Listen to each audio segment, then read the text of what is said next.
आप देख रहे हैं अल्फा डिफेंस हिंदी में आपका स्वागत है। आज के इस वीडियो में हम लोग बात करेंगे भारतीय नौसेना की सबमरीन्स को लेकर।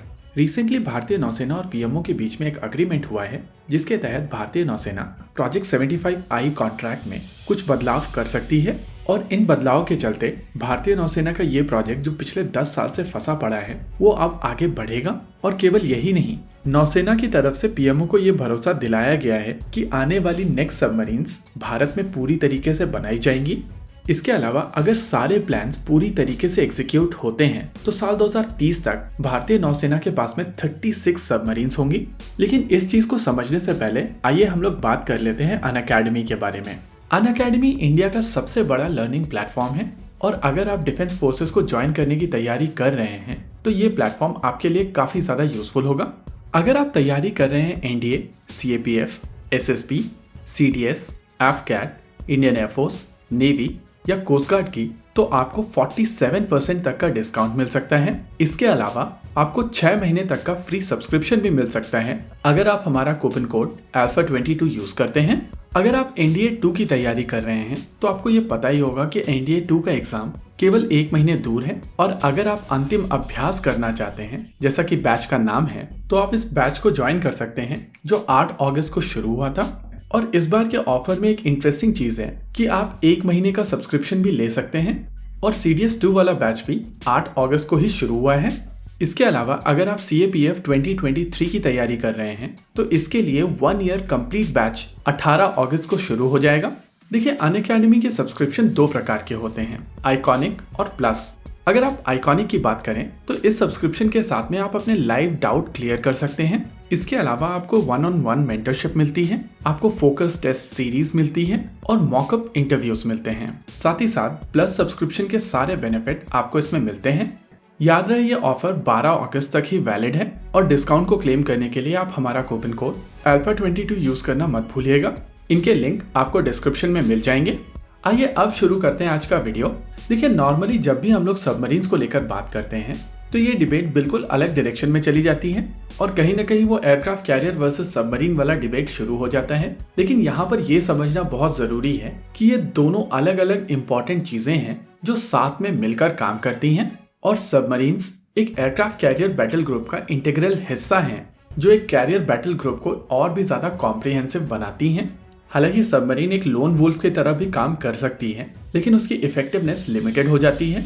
लेकिन जब ये कॉम्प्रिहेंसिव बैटल ग्रुप कहीं पर जाते हैं तो उसका इम्पैक्ट कुछ और ही होता है, जैसा कि हम लोगों ने नैन्सी पेलोसी के ताइवान विजिट के दौरान देखा था कि कैसे कॉम्प्रिहेंसिव कवरेज दुनिया की सबसे ज्यादा शिप्स वाली नेवी को पेपर ड्रैगन बनाकर छोड़ देता है। अगर इंडियन नेवी की सबमरीन्स की बात की जाए तो ईयर 1999 में तत्कालीन प्रधानमंत्री अटल बिहारी वाजपेयी की सरकार ने 30 ईयर सबमरीन डेवलपमेंट प्रोग्राम को अप्रूव किया था और इस प्रोग्राम के हिसाब से इंडियन नेवी को साल 2030 यानी कि 2030 तक 24 यानी कि 24 सबमरीन अपने बेड़े में शामिल करनी थी। हालांकि तब बात केवल कन्वेंशनल सबमरीन्स की जा रही थी।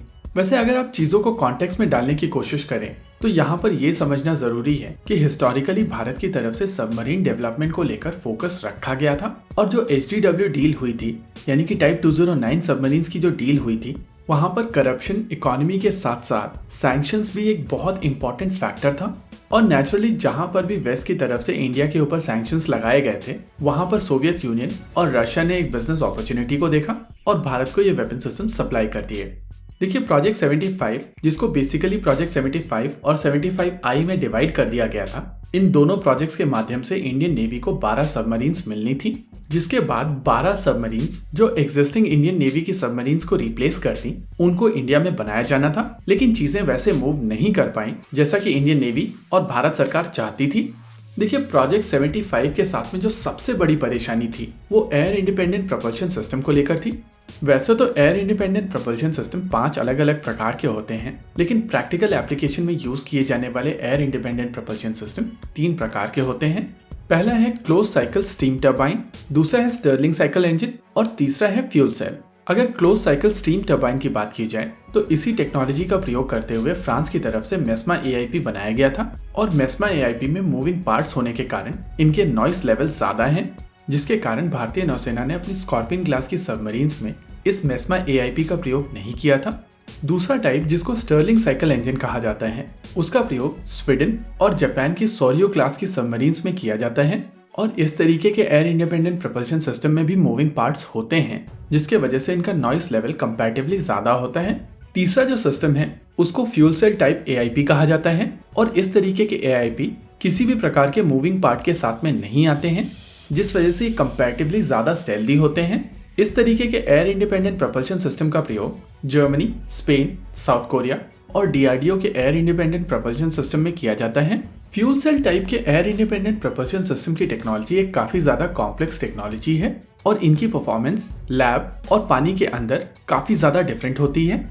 और इसी वजह से इंडियन नेवी की तरफ से कहा जा रहा है कि उनको एक proven air independent propulsion system चाहिए, यानी कि DRDO के AIP के होने के बावजूद वो एक ऐसा एयर इंडिपेंडेंट प्रोपल्शन सिस्टम देख रहे हैं जिसको किसी सबमरीन के ऊपर माउंट किया गया हो और उसकी परफॉर्मेंस इवैल्यूएट की गई हो। रिसेंटली इंडियन नेवी और PMO के बीच में जो बातचीत हुई है उसको भी समझना जरूरी है। प्रोजेक्ट 75I में एक लायबिलिटी क्लॉज था, जिसके तहत अगर सबमरीन भारत में बनाई जाती हैं तो इनकी क्वालिटी एश्योरेंस OEM को देनी पड़ेगी। और इसी चीज को लेकर जर्मनी इनिशियली बहुत ज्यादा हेजिटेंट था, और कहीं ना कहीं यही कारण था कि जर्मनी ने अपने आप को प्रोजेक्ट 75I प्रोग्राम से बाहर कर लिया था।